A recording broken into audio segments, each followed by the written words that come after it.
권능으로 예배할 때니 모이자 하나 되자 우리가 갈 길이라 찬양과 온광과 정성을 다해 기도와 주님께서 기도하신 것처럼 말씀 속에 권능으로 임하시니 사랑으로 하나 되자 우리의 생명 모두 다해 주님을 찬양하며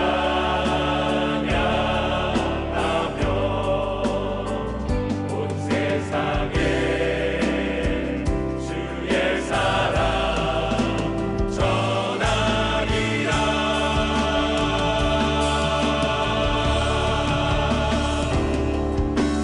일어나 교회를 깨우리라.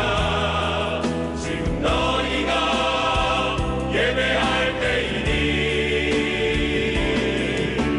일어나 교회를 깨우리라.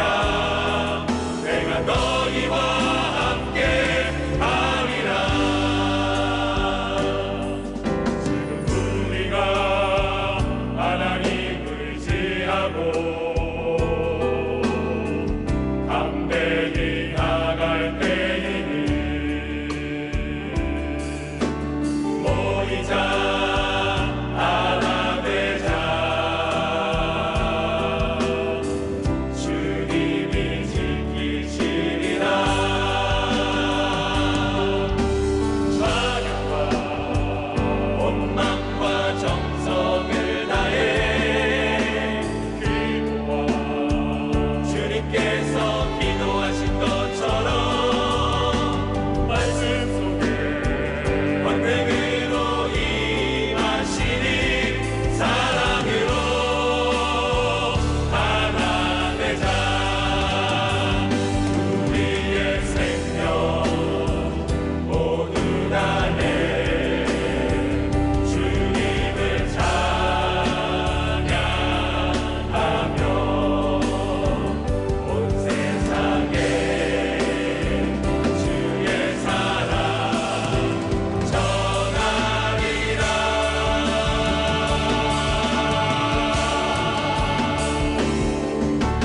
일어나 세상을 깨우리라. 지금 너희가 예배할 때이니 일어나 세상을 깨우리라. 내가 너희와 함께 하리라. 일어나 교회를 깨우리라. 지금 너희가 예배할 때이니 일어나 교회를 깨우리라. 내가 너희와 함께 하리라. 일어나 세상을 깨우리라. 지금 너희가 예배할 때이니 일어나 세상을 깨우리라. 내가 너희와 함께 하리라. 내가 너희와 함께 하리라. 내가 너희와 함께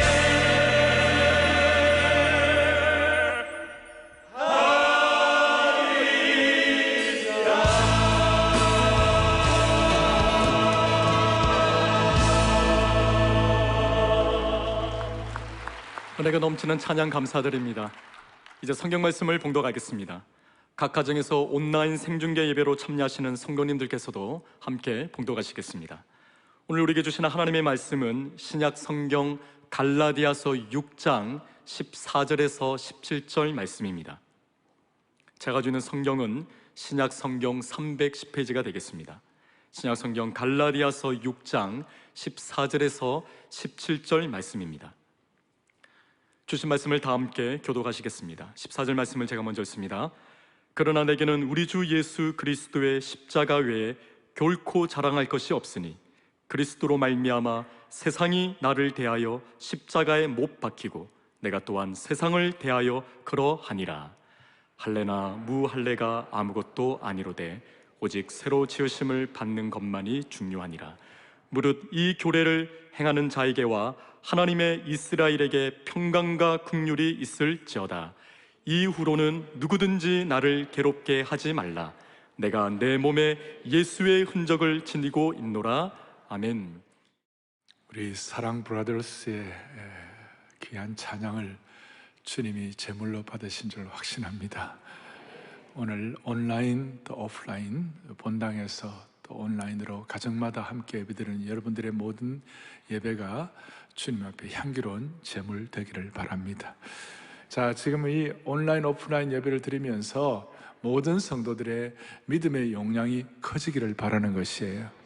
무슨 말이냐 하면 제가 이 지금 코로나 바이러스 사태 이 상황 가운데서 아마 앞으로 우리가 과거 6.25를 얘기하겠지만 앞으로 10년, 20년 뒤에는 아마 지금 오늘 이 상태를 얘기할 날도 올 거예요. 지금 오는데 이 역사적인 이 중요한 시점인데 제가 여러분이 힘내시기 바랍니다 이런 말도 제가 하고 싶지만 더 좋은 것은 우리 함께 힘을 내십시다. 우리 함께 힘을 내십시다. 그래서 지금 우리 사랑온 사역을 하는데 앞으로 이 사랑온을 바탕으로 해가지고 사랑 투게더, 그러니까 우리 함께 힘을 내는, 그래서 이번 이 모든 과정을 지나고 나면 한국교회가 함께 힘을 내가지고 우리 교회 온 성도들이 세대 차이가 없이 함께 힘을 내가지고 주님의 심정을 깨닫는 그런 사역이 되기를 원하는 것입니다. 오늘은 극복 시리즈 7번째로 십자가만을 자랑합시다 라는 제목인데요, 여러분 십자가 하면 어떤 생각이 드세요? 많은 분들이 아유 저 사람 내 십자가야 막 그런 얘기 하면서 그 살아가는 동안에 어떤 내게 힘들게 하고 어려움을 주는 어떤 특정 그런 내용들을 십자가라고 얘기하는 경우가 있습니다. 그러니까 자기가 짊어져야 하는 어려운 일들을 십자가라고 표현할 때가 있습니다. 예를 들어 부모님들은 아이고 제가 져야 할 십자가는 말 안 듣는 우리 자녀들입니다. 이 골치 아픈 우리 자녀들입니다. 이렇게 말하는데, 그런데 자녀들은 또 뭐라고 얘기하냐? 제가 져야 할 십자가는 우리 부모들입니다. 입장 차이. 십자가는 현재 어떤 골치 아픈 특정적인 문제가 아니고, 또 오늘 제가 말씀드린 이 갈라디아서에서 말씀하는 십자가의 문제는 사회에서 통용되는 일반 용어나 수거가 아니고 성경에서 말하는 십자가는 다른 것이에요. 그래서 오늘 여러분들이 십자가만을 자랑하기 위하여 과연 오늘 갈라디아 교회를 향하여 바울 사도가 목자의 심정을 가지고 얘기하는 십자가가 어떤 것인지를 좀 명확하게 살펴볼 필요가 있는 것입니다. 이 갈라디아서는 잘 아시는 대로 사도 바울이 사도행전 13장과 14장에 바나바와 함께 1차 전도 여행 때 아주 고난을 당했던 루스드라, 더베, 이고니온 이런 지역에서 비시디아, 안디옥 이런 갈라디아 지역에서 이 복음을 전하고 난 다음에 이제 서신설 몇 년 뒤에 이 사람들이 신앙생활을 잘하고 있는가, 교회를 세우고 또 그분들에게 처음 순수한 복음을 선포하고 난 다음에 신앙생활을 잘하고 있는가 살펴보니까 좀 문제가 생겼어요. 복음이 훼손되기 시작하는 것이, 복음이 희석되고 복음 위에다가 누군가 플러스 알파를 하고 또 복음 위에다가 뭔가를 빼고 이래서 더하기 복음, 뺄리셈 복음 이런 것들을 하는 거예요. 그 중에 대표적인 것이 앞에 있는 것처럼 할례의 문제, 율법의 행위의 문제, 이런 것들을 가지고 이 더하기 그 복음에다가 구원을 십자가의 복음만 갖고는 안 된다, 거기에다 율법도 해야 하고 거기다가 할례도 행해야 한다, 이런 식으로 이제 얘기를 하기 때문에 바울이 너무 가슴이 아프고 기가 막혀갖고 그런 게 아니다, 그런 게 아니다. 그래서 물탄 복음, 오염된 복음, 혼탁한 복음, 이것이 마치 코로나 바이러스 퍼지는 것처럼 그렇게 되어가지고 사실은 이 선행이다, 무슨 율법이다, 무슨 뭐 이런 할례다, 이런 내용들은 구원받은 사람들의 이 열매이지 그 조건이 아닌데, 선행은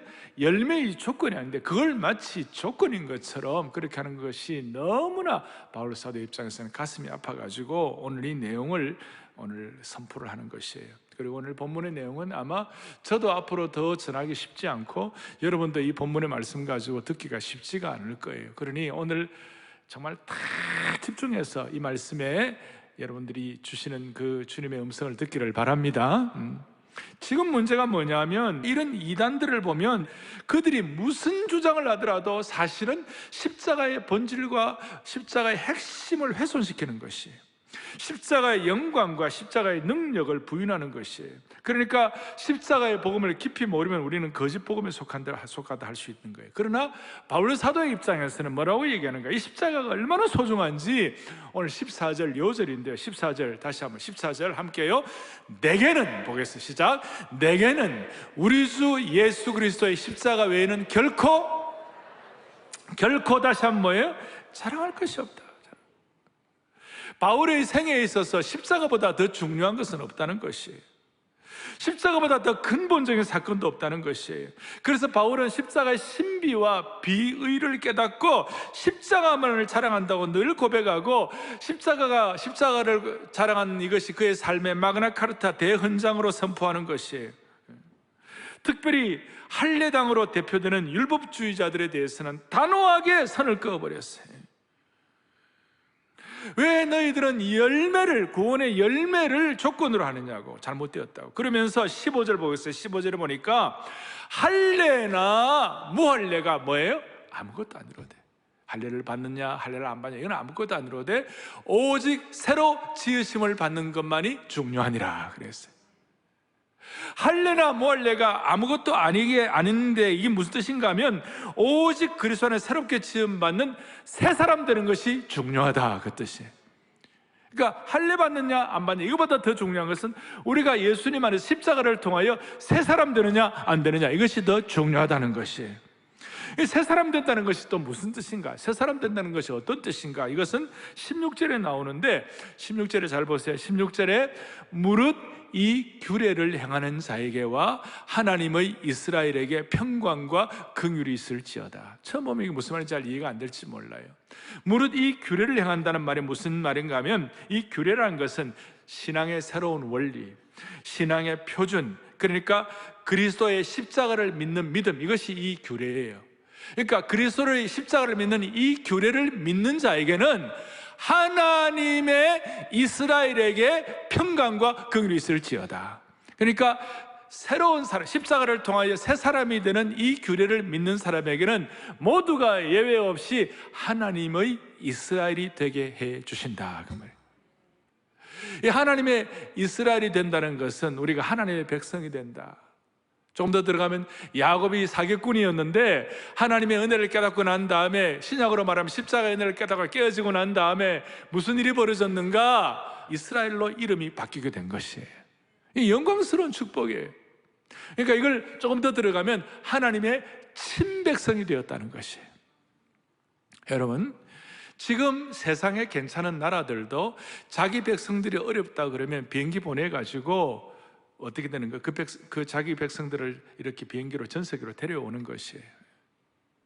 이 세상 나라도 자기 백성 사람들을 소중하게 생각하거늘 하물며 하늘과 땅에 있는 모든 권세를 가지신 하나님의 이스라엘, 하나님의 친백성이 됐을 때는 우리를 그냥 두시겠느냐 이 말이에요.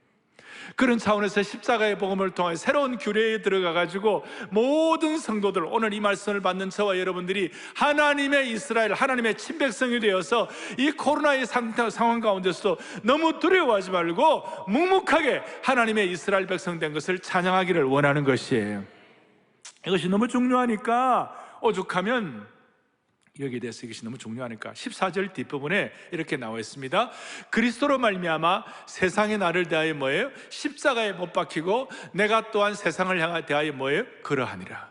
너무 중요한 말씀입니다. 그리스도로 말미암아, 그리스도의 십자가로 말미암아 세상이 나를 대하여 십자가에 못 박히고 내가 또한 세상을 대하여 그러하니라. 이걸 세 번역에서는 조금 더 쉽게 설명하고 있어요. 읽어보겠습니다.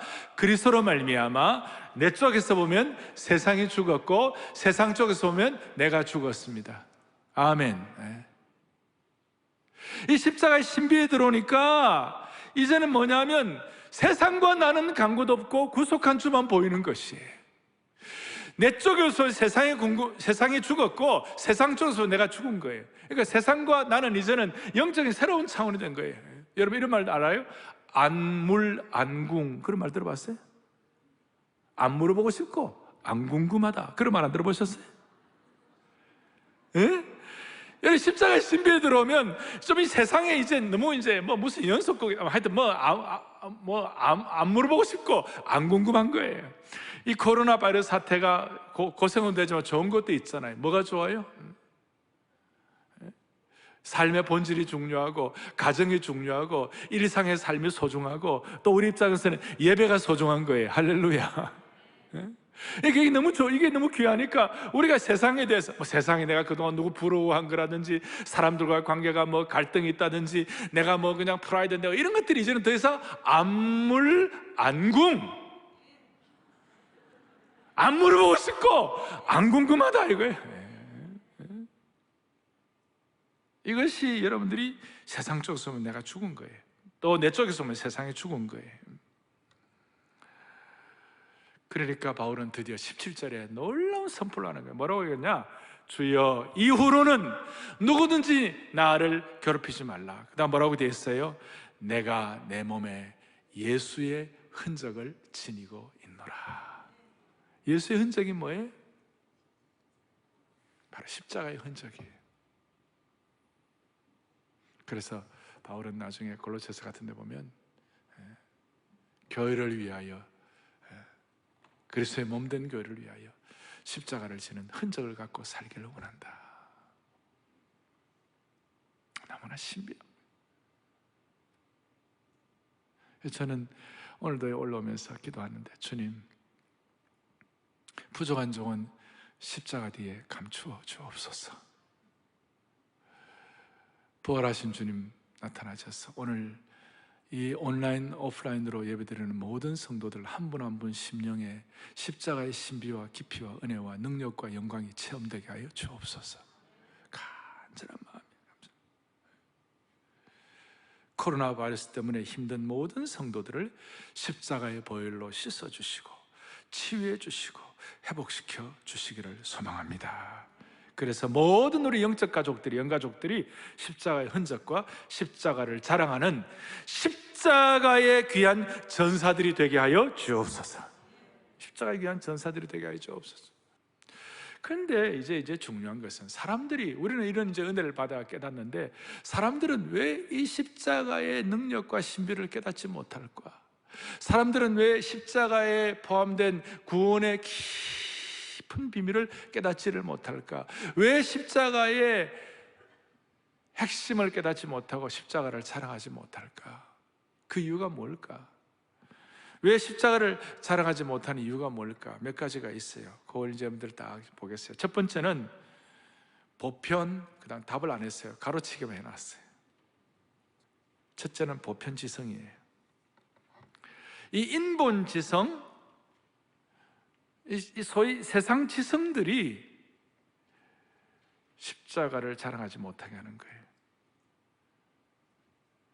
기독교는 정직한 사람이 지적 자살을 감행하지 않고도 믿을 수 있는 것이 기독교이긴 하지만, 그러나 세상의 일반적인 지성들, 우리 아이들이 지금 캠퍼스에서 경험하는 모든 것들, 또 학교에서 가르치는 모든 이런 내용들이 십자가에 관해서 어떻게 하느냐? 옛날이나 지금이나 똑같아요.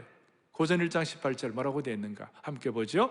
십자가의 도가 멸망하는 자들에게는 미련한 것이요 구원을 받는 우리에게는 하나님의 능력이라. 세상 사람 입장에 볼 때는 이 십자가의 도가 너무 미련하게 보이는 것이에요. 바울이 아테네에서 아테네 지성인들과 함께 막 디베이트를 하고 아테네 지성인들과 함께 막 논쟁을 벌일 때에 아테네 지성인들이 바울을 보고 저 말쟁이라고 그랬어요. 그 말쟁이라는 말 안에는 무슨 말이에요? 저 멍청한 인간이다, 멍청하다는 뜻이 포함되어 있어요. 세상 사람들은 바울의 십자가, 바울이 전하는 십자가, 바울이 자랑하는 십자가를 멍청하다고 말쟁이라고 생각했어요. 그리고 헬라 지성인들이 바울을 어이없다고 십자가는 미련한 것이라고 그렇게 했어요. 무시했어요. 왜냐하면 당시 그리스 로마, 고대 그리스 로마 시대에는 이 십자가는 수치의 상징이었어요.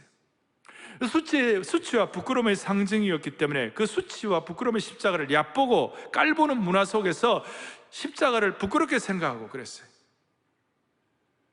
그러니까 그 상황 속에서 십자가를 부끄럽게 생각하지 아니하고 십자가를 자랑스럽게 생각하고 십자가를 영광스럽게 생각한다는 것은 거대한 당시의 인본 지성에 대한 바울의 도전이고 보편 지성에 대한 대자보를 붙이는 것이에요. 또한 정통 유대인의 입장에서는 메시아는 정보광인데 정보광으로 오시는 분이 어떻게 저주받은 십자가, 수치의 십자가를 질 수가 있겠는가? 정보광으로 오시는 분이 십자가에 돌아가신다는 것을 상상할 수 없고 받아들일 수가 없는 거예요. 어떻게 신이 십자가에 죽을 수가 있겠는가? 어떻게 메시아가 자기 비하를 하고 십자가에 죽을 수가 있겠는가? 그러니까 그 처절한 예수 그리스도의 자기 비하와 십자가와 자기 섬김에 대해서 이거는 인본주의와 일반 지성과 보통 보편 지성의 상식을 완전히 뛰어넘는 것이에요. 이게 가슴을 치는 거예요, 우리 입장에서. 이게 너무나 깊이 깨달아져. 예수님의 그 십자가의 자기 비하, 예수님의 처절한 자기 비하가 우리에게 깨달아지니까 우리에게는 십자가가 자랑스러운 것이에요. 21세기에도 이런 생각은 계속되고 있어요. 어떻게 신이 십자가에 죽는가? 21세기 지성인들과 지성사회에서 십자가에서 피 흘려 돌아가신, 그 십자가에서 피 흘려 돌아가신 유대인이, 과거의 유대인이 어떻게 온 세상의 구원자가 될 수 있는가? 받아들일 수가 없었어요. 그 자체가 어이없다고 생각하고 있는 거예요. 그분들이 어떻게 성령님을 통한 인격적 변화를, 그분들이 어떻게 십자가의 신비와 십자가의 능력과 그 처절한 하나님의 심정을 어떻게 깨달을 수가 있겠어요? 그러나 구원의 십자가는 우리가 아직 죄인 되었을 때 그 속에서 십자가의 죽으심으로 하나님께서 우리에게 대한 자기의 사랑을 확증하셨느니라. 십자가의 죽으심으로 하나님의 사랑을 우리에게 표현해 주셨느니라. 십자가는 하나님의 사랑을 확실히 보여주는 증거예요. 하나님의 이런 십자가의 사랑과 십자가의 보혈은 보편지성과 인본지성, 인본주의를 뛰어넘는 줄로 믿습니다. 둘째, 십자가를 자랑하지 못하게 하는 것들이 뭐냐? 보편 종교예요. 인본 종교예요. 여러분, 일반 종교는 내가 없고 길이요 진리요 생명이니 나로 말미암은 자는 아버지가 갈 자가 없다. 소위 배타적 아닙니까? 엄청나게 배타적이죠. 천하인간에게 구원을 얻을 만한 다른 이름을 주신 일이 없다. 그 고백 앞에 이게 예수님의 유일성에 대해서 얼마나 싫어합니까? 여러분, 바울 당시에 그 편만한 로마 제국의 그 신관들, 그러니까 바울 사도 시대의 그레코 로망 시대 고대 근동 사회에 그 신들이 많았죠. 로마 제국 시대 신들이 얼마나 많았어요? 수많은 신들이 있잖아요. 전쟁의 신 아이리스, 사랑의 신 비너스, 수로의 신 바카스, 바다의 신 포세이돈, 이런 수많은 신들이 있어요. 그런데 그 신들 가운데 예수님을 또 하나의 신으로만 갖다 놓으면 한 번 핍박받을 수가 없어요. 예수님과 제우스를 함께 섬겨도 된다고 했으면 고린도에서는 논란조차도 안 되었을 것이. 그런데 예수님만이 유일한 길이라고, 보편 종교의 그 상식을 뛰어넘어가지고 예수님만이 유일한 길이라고 하니까 배척당하고 핍박당하고 고통당하는 거예요. 이런 면에서 바울은 십자가만을 자랑하고 이 하나님의 계시의 종교로서의 기독교의 독특성에 대해서 타협하지 않았어요. 우리도 이걸 타협하지 않기 때문에 십자가에 달려 돌아가신 예수님은 오늘도 예배하는 것이에요. 일반 보편 종교의 특징은 혼합주의예요. 다원주의예요. 사람들은 오늘날도 비교 종교학을 가지고 종교 간의 경쟁을 끝내고 모든 종교는 좋은 점만 취하면 된다고 한다. 이 종교다원주의 우리 절대로 타협할 수 없어요. 타협할 수 없어요. 왜 바울이 돌에 맞았습니까? 왜 초대교회 성도들이 십자가의 화형대로 사라지고 사자에게 찢겼습니까? 왜 초대교회 성도들이 고통을 당했습니까? 그 이유는 진리의 배타성 때문에, 그들은 신앙의 물타기를 하지 않았기 때문에, 거기에는 십자가의 순수성을 포기하지 않았기 때문에, 예수님의 십자가를 통한 구원 외에는 다른 길이 없다고 믿었기 때문에. 그래서 여러분, 이 세상에는 기독교 같은 계시 종교가 없는 줄 믿으셔야 되는 것이. 무슨 뜻인가? 모든 종교는 이렇게 살아라고 말하는 거예요. 그러나 기독교만이 예수님이 날 위해 십자가에 돌아가셨다고 말씀하는 거예요. 오늘 거기에 써놓았습니다. 노트에다. 그래서 십자가의 복음은 딱 세 음절이에요. 예수님이 날 위해 십자가를 지셨다. 딱 세 음절에 예수님이 나를 위해 십자가를 지셨다. 이게 복음이에요. 제가 믿는 가정에 태어나서, 그러나 내가 예수님을 초등학교 4, 5학년 때 예수님을 구세주 주님으로 영접하고 십자가의 설교를 듣고 그렇게 은혜를 받고 한 달 동안 우리 아버지 서재에서 8월 달에 방학 기간 동안은 눈물로서 웬말인가 날리 주도록 하셨나, 주달리 죽은 십자가 찬양하면서 그 이후 지난 수십 년 동안 깨달은 진리가 이거예요. 누가 날 위해 돌아가셨나? 창조주 하나님이 날 위해 돌아가셨다. 날 위해 십자가를 지셨다. 누구를 위해 돌아가셨나? 그러니까 누가 돌아가셨나? 창조주 하나님이 십자가를 지셨다. 누구를 위해 돌아가셨는가? 그 창조주한 십자가를 나를 위해 십자가를 지셨다. 세 번째는 왜 나를 위해 십자가를 지셨는가? 나를 너무너무 사랑하시기 때문에 나를 위해 십자가를 지셨다. 창조주 하나님이 십자가를 지셨다. 나를 위해 십자가를 지셨다. 나를 너무너무 사랑하여 십자가를 지셨다. 수십 년의 복음의 은혜를 깨닫고 난 다음에 정리하면 그렇다는 거예요. 다시 한마디로 예수님이 나를 위해 십자가를 지신 것이에요. 죄인인 나를 위해 십자가를 지신 거예요. 일반 모든 종교는, 보편 종교는 내가 해야 하는 일이 우선순위예요. 그런데 복음만이 나를 위해 이루어진 일이 우선순위가 되는 것이에요. 예를 들어 선행, 도덕, 양심 지키는 거 다 중요한 일이에요. 그러나 십자가 복음과 연관되었을 때 이거는 열매이지 조건이 아니에요. 일반 종교는 뭘 해야 합니까? 메카를 향하여 기도하라, 성지순례를 가라, 촛불을 켜라, 절기를 지켜라. 지금도 어떤 소위 리털지, 교회 형식 같은 거 강조하는 교회들은 주일 예배 드릴 때 촛불 켜는 데 있잖아요. 그것도 뭐 나쁜 건 아니지만, 그러나 그거는 조건이 아닌 거예요. 촛불을 켜라, 절기를 지켜라, 가난한 사람을 구제하라, 제사를 드리라, 계명을 지키라, 선한 이웃이 되라. 알버트 슈바이츠 그 박에 있잖아요. 더 친절하라, 더 열심히 하라, 더 황금률을 따르라, 마트마 간디, 더 좋은 삶을 살아라. 일반 종교 이거 하는 거예요. 이거 좋은 일이고 귀한 일이에요. 그러나 행함에 기초한 보편 종교는, 내가 해야 하는 일이 우선순위인 보편 종교는 결코 십자가의 신비를 깨달을 수가 없는 것이에요. 기독교는 계시의 종교인데, 기독교만이 인간이 하나님을 찾는 것이 아니라 하나님이 인간을 찾으신 종교예요. 그 철학자 니체를 얘기하면 우리가 그 니체와 함께 게임이 되겠습니까? 리차드 도킨스를 얘기하면 그 똑똑한 거 우리가 비교가 되겠느냐고요. 그런데도 그런 분들이 깨닫지 못하는 이 십자가의 신비를, 내가 해야 하는 일이 우선순위가 아니라 나를 위해 이루어진 십자가의 은혜가 우선순위가 된 이 놀라운 십자가의 신비를 우리가 깨닫게 됐다는 이 사실이 자다가도 벌떡 일어날 일이에요. 나 십자가 대할 때 그 일이 고마워.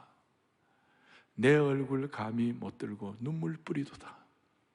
너무나 눈물로 고백하는 것이, 주 달려 죽은 십자가 우리가 생각할 때 기가 막힐 일이 벌어진 거예요. 너무나 신비하기 때문에 이 신비를 주님 앞에서 감사하고 자랑하는 것이에요. 이런 말씀을 드려도 이해가 안 되는 분이 있을지 몰라요. 어떤 사람이 이런 생각해요. 나는 예수님을 90% 믿지만 내 노력이 10%가 더 들어가야 한다. 그러나 여러분, 이건 절대로 아니에요. 주님은 이 생각을 거절하세요. 예수님의 십자가를 100% 믿지 않으면, 100% 의지하지 않으면, 100% 십자가의 은혜를 믿지 않으면 우리는 다 구원받을 수가 없는 것입니다. 사탄은 지금도 우리에게 행위구원, 열매를 조건처럼 얘기하는 것, 우리가 뭘 해야 한다는 생각을 집어넣으려고, 소위 복음의 진수를 약화시키려고 얼마나 공격한지 몰라요. 아무리 그래도 내가 뭘 좀 해야지, 어떻게 공짜로 구원받을 수 있는가? 그러나 오늘 앞에 12절 13절에 나온 행위, 율법, 이거 인간 다, 종국에는 다 그 행위가 완벽하지 않다는 것이, 야고보서 2장 10절에 뭐라고 나와 있습니까? 같이 보죠. 누구든지 온 율법을 지키다가 그 하나를 범하면 모두 범한 자가 되나니. 900,000가지 가운데 999가지를 다 잘해도 마지막 한 가지를 놓치면 다 범한다, 이 말이에요. 다 범하게 되는 거예요.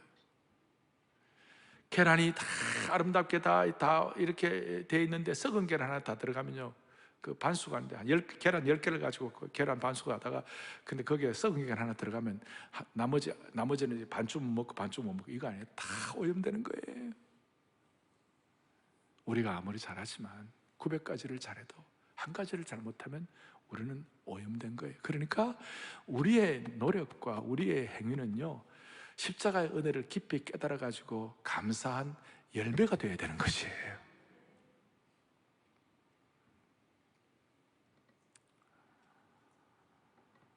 그런 의미에서 오늘 우리는 이 코로나 바이러스 사태에서 하늘의 황태자께서 온 우주를 뛰어넘어 가지고 우리를 위해 십자가를 지신 그 비밀이 제대로 깨달아지고 그 십자가를 자랑하는 축복이 있기를 바랍니다. 세 번째로는 보편 윤리입니다. 일반적인 윤리, 이것이 십자가를 자랑하지 못하게 하고 복음의 신비에 들어가지 못하게 하는 것이, 고대 로마 사회, 예수님이 초대교회 이 바울 시대에는요, 성적으로 로마가 정말 굉장히 타락했어요. 호모섹스, 남색은 말도 못했어요. 그래서 존 스토트 목사님 같은 경우는 사람들이 왜 예수를 못 믿는가? 도덕적 결단을 못하기 때문에. 이 십자가의 신비는 이 안에 들어오면 희한하게도 사람이 새로워지면요, 도덕적 결단을 하게 되는 거예요. 할렐루야. 근데 그거 하기 싫어가지고 너무나 지금 오염되어 있잖아요. 지금 젊은이들 너무나 성적으로 오염되어 있잖아요. 예수 믿는다는 것은 십자가 앞에 갈보리 십자가 앞에 엎어진다는 것은 모든 도덕적 결단을 해야 되는, 그거 하기 싫어가지고 보편 윤리를 뛰어넘는 것이. 그리고 보편 윤리는 기브 앤 테이크죠. 주고받는 것이에요. 그런데 황금률은 뭡니까? 마태복음 5장에 이렇게 나와 있어요. 마태복음 5장 44절 함께요. 나는 너희에게 이르노니 너희도 원수를 사랑하며 너희를 박해하는 자를 위하여 기도하라. 기가 막힌 말씀이에요. 이 우리의 모든 수준을 뛰어넘는 거예요. 보편윤리를 뛰어넘는 거예요. 그러니까 보편지성, 보편종교, 보편윤리를 뛰어넘기 때문에 이걸 뛰어넘어야 우리는 십자가를 자랑할 수 있고, 이걸 뛰어넘어야 우리는 어떤 신념이나 심지어 정치적인 신념에도 휘둘리지 않는 것이에요. 그래서 십자가를 자랑하는 사람들은 사람에게 충성하지 않아요. 사람에게 매이지 않아요. 사람에게는 독립하고 하나님께는 전적 의존이 되는 거예요. 십자가에게는 전적 의존이 되는 것이에요. 우리가 나라에 충성하지만, 그러나 우리가 궁극적으로 충성해야 할 것은 십자가에 달려 돌아가신 예수 그리스도예요. 그분 앞에만 우리가 충성하는 것이에요. 아멘. 그만큼 고귀하고 소중한 것이에요. 두 번째로 적용할 것은 십자가를 왜 뭘 자랑해야 하는가? 왜 십자가를 자랑해야 하는가? 십자가를 자랑해야 하는 이유가 뭘까요? 설교 노트에 나와 있어요. 이 14절에 오면 이 자랑한다는 말을 다른 말로 헬라어로 하면 영광이란 말로 표현할 수도 있어요. 왜 십자가를 우리가 자랑하고 영광이 되는가? 세상적인 시각으로 보면 십자가는 저주예요, 수치예요. 그러나 하나님의 시각으로 보면, 역사의 윗선으로 보면 이거는 영광스러운 것이고 이거는 너무나 놀라운 것이에요. 신비한 것이에요. 예수님께서 어느 날 제자들에게 이제 앞으로 내가 십자가를 져야 할 것이다, 고난을 당해야 할 것이다, 순환을 당해야 할 것이다, 이렇게 얘기하시는데 주님 뭐라고 말씀하시냐면 요한복음 12장에 보니까 참 놀라운 말씀이 다 같이 또박또박 읽습니다. 예수께서 대답하여 이르시되 인자가 영광을 얻을 때가 왔도다. 지금 예수님이 인자가 예수님이 십자가에 달려 돌아가실 때가 왔도다, 이 말인데 이걸 주님은 어떻게 설명하고 계시냐면 인자가 영광을 얻을 때가 왔도다. 그러니까 십자가와 영광이 서로 이렇게 substitution, 대체가 되는 것이. 이 세상 사람들은 십자가가 수치입니다, 부끄러움입니다. 그러나 성령으로 거듭난 하나님의 백성들에게는 십자가가 영광입니다. 아주 찬란한 영광입니다. 찬란한 영광. 신구약 전체에 나타나는 중요한 사상 중에 하나가 하나님의 영광 사상이에요. 그래서 우리가 쉐키나의 영광을 알고 성막의 영광을 얘기하고 성전의 영광을 얘기하고 하나님의 임재의 영광을 얘기하는 것이에요. 그런데 예수님이 이 땅에 육신의 몸을 입고 오셨어요. 이 땅에 주님이 탄생하실 때에 뭐라고 말씀하는가? 예수님의 이 땅에 탄생하셔서 성육신하신 것이 뭐냐? 지극히 높은 곳에서는 하나님께 영광이요 그랬어요. 주님이 이 땅에 탄생하는 그것이 누가복음 2장에 그 예수님의 탄생하는 그 장면이 하나님께는 영광이요. 왜? 이 땅에 주님의 몸을 입고 오셔야 피를 흘리실 수 있는 것이에요. 영으로 오셔갖고는 피를 못 흘리셔요. 피 흘림이 없이는 죄사함이 없기 때문에 예수님이 이 땅에 몸을 입고 오셔야 십자가를 지실 수가 있는 것이에요. 십자가의 고난을 당하실 수 있어요. 영으로는 안 되는 거예요. 그것이 하나님의 영광으로, 하나님 입장에서 볼 때는 너무나 영광스러운 것이에요. 주님이 이 땅에 오셔서 십자가 지는 것이 하나님께는 영광이요. 아니, 우리 모든 성도들에게는 찬란한 영광 중에 영광이 되는 것입니다. 그래서 이렇게 말할 수 있습니다. 이제 오늘 영적 공식이에요. 우리가 앞으로 이 코로나 극복을 하면서 우리가 금과 옥조처럼 삼아야 할 중요한 우리 교회 슬로건 안에 있어요. 여러분과 저와 한국교회 우리 모두 일반 우리 성도들의 모든 삶의 수치와 부끄러움과 어려움과 고통과 아픔과 모든 좌절들은 십자가라는 터널만 통과하면 영광으로 변화되는 것이에요. 이건 너무나 중요한 거예요. 저의 삶의 경험으로 봐서도 앞으로 저는 그렇게 확신해요. 사랑의 교회는 이 고난, 이 모든 것들을 잘 십자가의 능력을 자랑하고 잘 통과할 때 하나님이 반드시 교회에 영광을 주실 것이에요. 개인도 마찬가지입니다. 우리는 걸어다니는 교회입니다. 우리는 무형교회입니다. 하나님의 백성들입니다. 모든 주의 백성들이 예수님의 십자가를 묵상하고 십자가를 통하여 잘 극복될 때에 반드시 하나님이 영광을 주실 것이에요. 다시 얘기합니다. 모든 그리스도인들은, 여러분과 저와 인생의 모든 아픔과 고난과 수치와 짐들은 만약에 십자가의 터널만 제대로 통과하면 영광이 되는 것입니다. 그래, 십자가는 영광입니다. 요한복음 12장 아까 있는 그 말씀 23절 다시 한번 또박또박 시작. 예수께서 이르시되 인자가, 아멘. 십자가의 신비. 그 십자가로 나를 이끄시고, 오늘 찬송했잖아요. 십자가 뭐예요? 후렴에 무한 영광일세. 십자가 뭐라고요? 무한 영광일세. 제가 한 가지 말씀을 드리고 말씀을 정리하겠습니다. 십자가의 은혜를 깨닫는 사람들의 영광. 1969년도 7월 아폴로 11호가 처음 달에 도착했습니다. 두 사람이 역사의 주인공이었어요. 한 사람은 닐 암스트롱, 또 한 사람은 버즈 알드린. 저희들 시대 때는 그걸 텔레비로 봤어요. 착륙하는 걸. 너무나 그 역사적인 걸 잊을 수가 없어요. 흑백 텔레비긴 했지만. 닐 암스트롱이 이제 달에 착륙해가지고 발을 내리려고 할 때 버즈 알드린이 잠깐만 기다립시다. 우리가 해야 할 일이 하나 있습니다. 그건 관제탑과 그렇게 그 순간에 좀 송신이 끊어졌어요. 그게 뭐냐? 이 버즈 알드린은 텍사스에 있는 한 교회의 장로님이셨어요.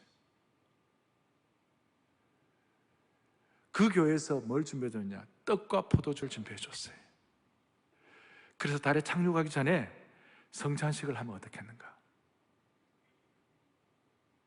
그러면서 십자가를 생각하고 십자가를 감사하고 십자가를 자랑하는 성찬의 포도주와 빵을 준비해가지고 성찬식을 했어요.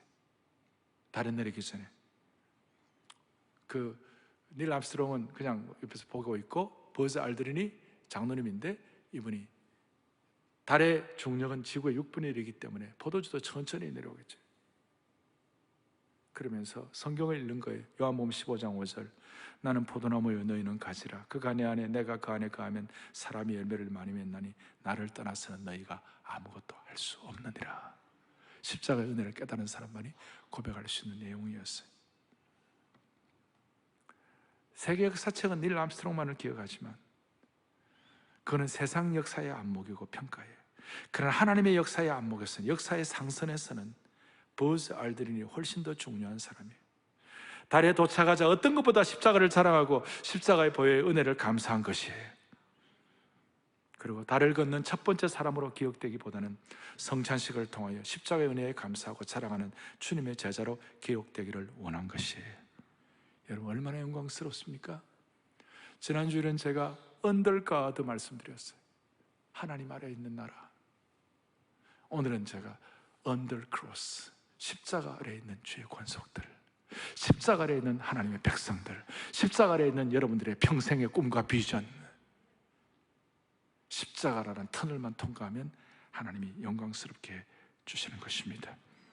다이앤 케인이라는 나사 우주 과학자, 특별히 나사에서 그 우주인들을 관리하는 사람들, 그 인터뷰에서 이렇게 말하는 거예요. 수많은 과학자와 우주 비행사와 함께 일했지만 우주에 다녀온 후 신앙이 약해진 사람을 본 적이 없습니다. 오히려 믿음이 더 강해졌어요. 제가 아는 우주 비행사 한 분은 우주에 다녀와서 이렇게 말했습니다. 만일 떠날 때 하나님을 믿지 않았다면 우주에서 돌아왔을 때는 하나님을 반드시 믿게 될 것입니다. 그들이 우주에서 보고 온 것은 하나님의 부재가 아니라 우주의 위대한 설계자, 전지전능하신 하나님이셨어요.